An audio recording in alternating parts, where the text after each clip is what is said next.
Hey, welcome to the PG Sleep channel where we're keeping things PG, and today we're going to be doing a book synopsis slash short review on this book called Blackout. I mean, it's a library book, so you can't really see the B, but it's like a collaboration between, I don't know how to say her name, Danielle Clayton, Tiffany D. Jackson, Nick Stone, Angie Thomas, Ashley Woodfolk, and Nicola Yu. And I haven't read a book from all of these authors. I've only read a book from Nicola Yu, and I really love her work. I read all of her books, so when I found out about this, I was like, okay, I gotta read this. So yeah. Okay, so basically, this whole book is filled with Black teenage love stories. When you like read the end of the book and you see like why she made it, Danielle Clayton, she said because her niece was like, why don't, Black girls have love stories? So basically, everyone in this book is Black. Okay, I was kind of interrupted. But basically, everyone in this book is Black. And they also have like LGBTQ plus representation if that's something that you want. So basically, I'm just going to give like a short synopsis of each story and like what their whole thing is. So the first, I'll tell kind of like my opinions at the end. So the first story is about a couple, well, ex-couple, and the first story is called The Long Walk by Tiffany D. Jackson, and this is the longest story in the book. It's like broken up into 5 acts, and it's an act after every other story except Seymour and Grace, which is the last story. So basically it's 2 characters, Tammy and Kareem, and basically Tammy and Kareem, they used to date, but they broke up, and by chance or by fate or whatever, they see each other because they both like so randomly are up for the same internship. So they see each other, and basically like you kind of relive their situation with them. But the whole thing, another reason why this whole book is called Blackout is because this is set in the city of New York City, and there's a huge blackout. Like the blackout is big. Like no one has power in the city. So they're at the place for the internship to see who gets it, and the blackout happens, and them being friends, they were friends for a long time, and they grew up together, and they used to date. They decided to try to walk home together. So that's why it's called The Long Walk. They're in one part of the city and they have to get to this part of the city. And also, they're trying to get to this big party, which is a party that is really significant in the story. Literally every character in the book, every main person in each of these stories is going to that party. So it's like a big lead up.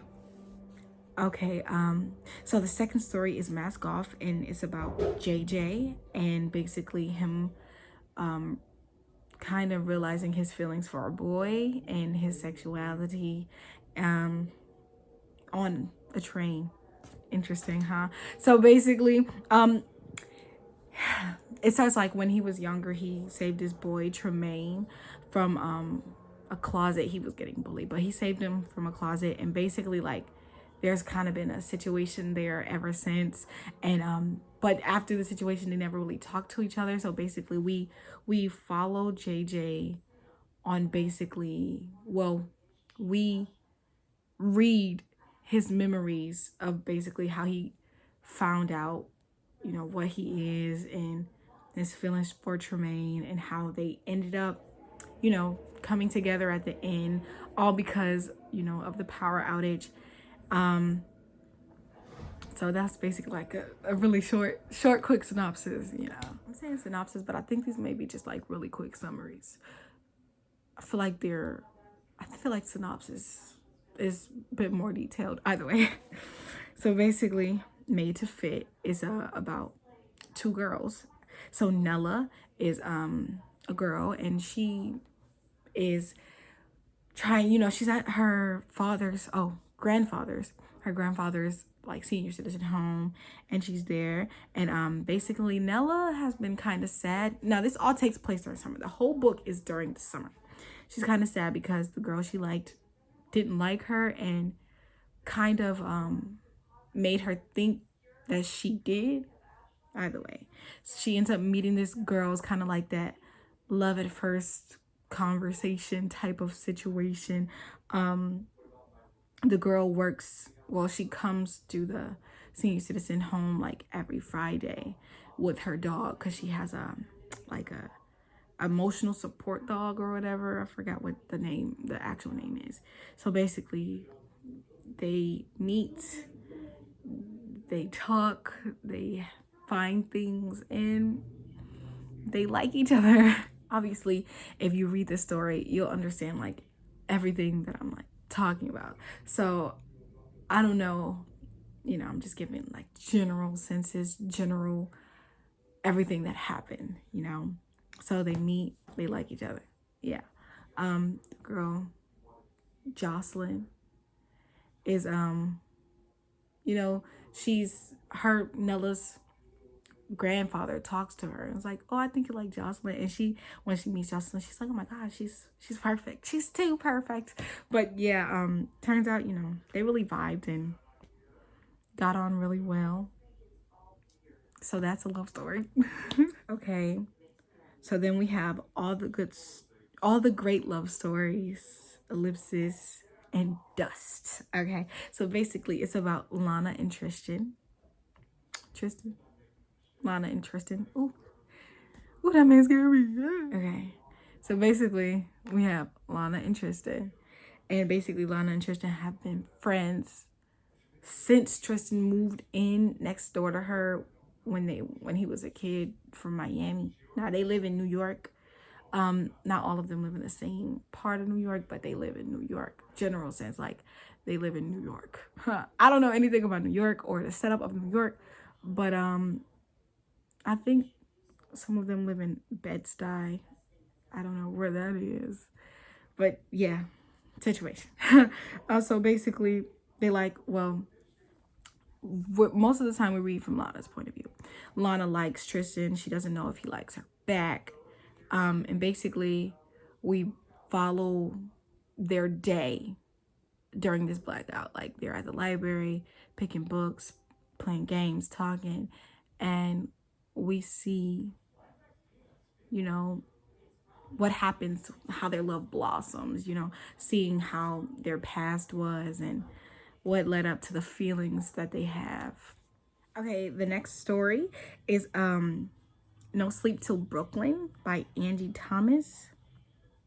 I don't know if I actually told y'all who was writing these books before. So Mask Off is by Nick Stone, Made to Fit Ashley Woodfolk. I think I said that before, but I'll just say it again. All the Great Love Stories in Dust is Donnell Clayton, and Angie Thomas made No Sleep Till Brooklyn. So No Sleep Till Brooklyn is about this girl, and she's not from New York, but she's on a field trip. So that's how they like connected that. And she has family in New York.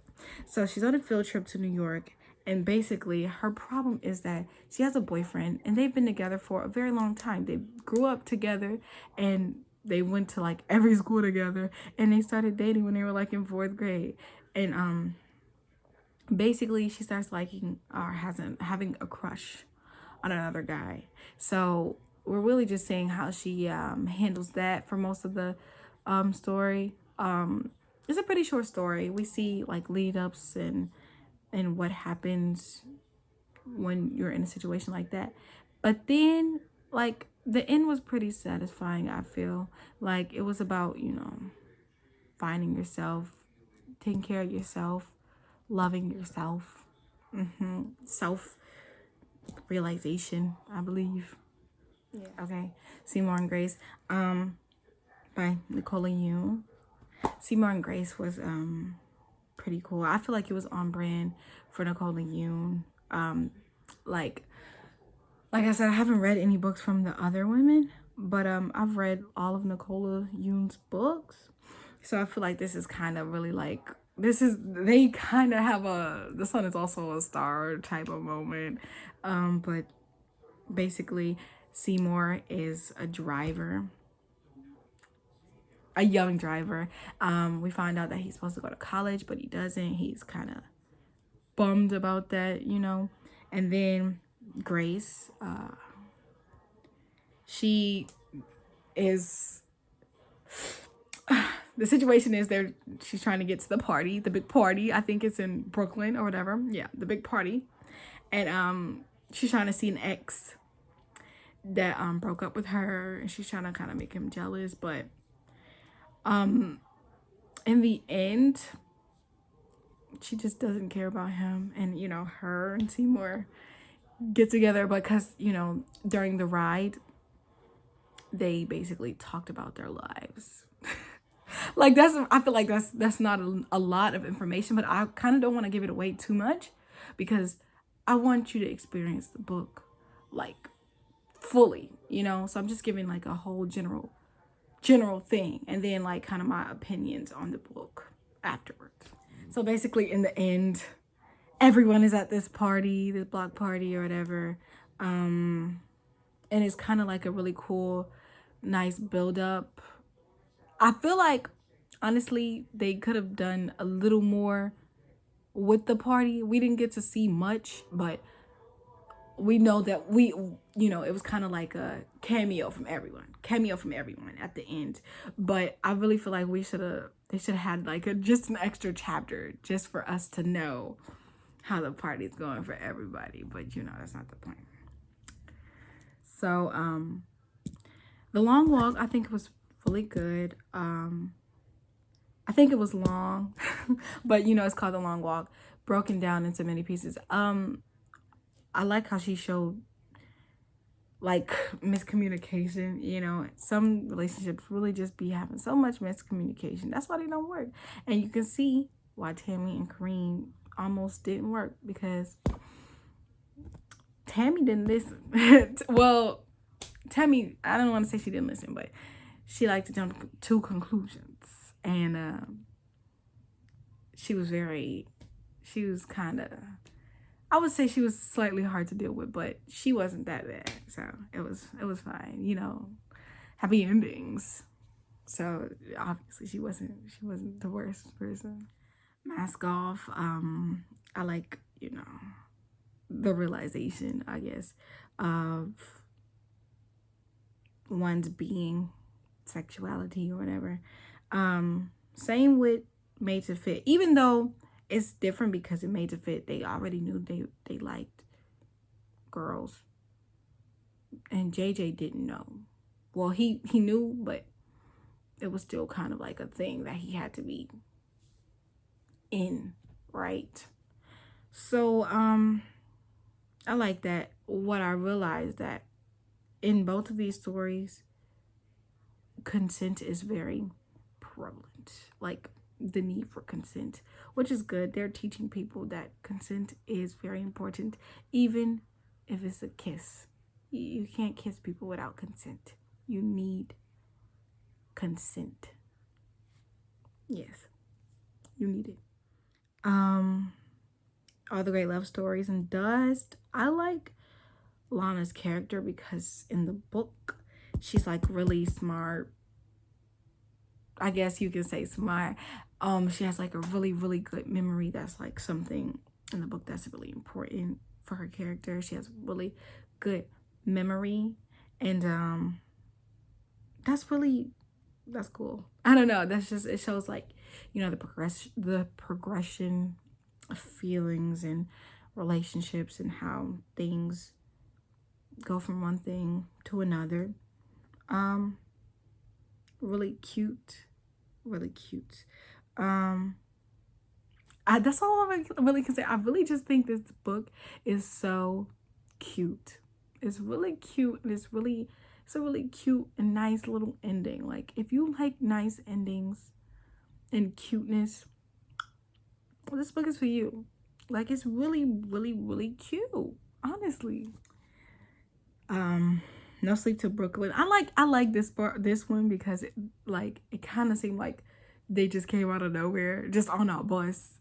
They're just on a bus. Like, they're not even from New York. They're just, and like I said earlier, Everyone in this book is connected by like a friend or a family. And if I didn't say that, I'm saying it now. Everyone's connected somehow, you know?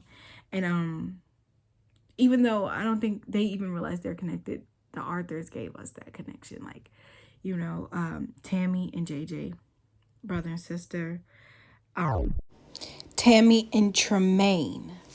Lana and Tristan. Lana is friends with Grace. Tammy and Kareem see Jocelyn on her way to the old, like the old, what's it, the retirement home. Seymour, he just randomly met he just randomly met, guys. But Jasmine is connected to somebody. Wait, like the connection is just so long. Like one of them's uncles is with somebody else's uncle, and yeah, so it's Jasmine's uncle is married to like Tammy's uncle or something like that. So like it's just like a lot of connection that they gave us that I actually like. It makes it kind of like, oh wow, like all of these people were intertwined, but they don't even know it. Okay, so I realized that I got the girl's name mixed up. I got it mixed up with her best friend.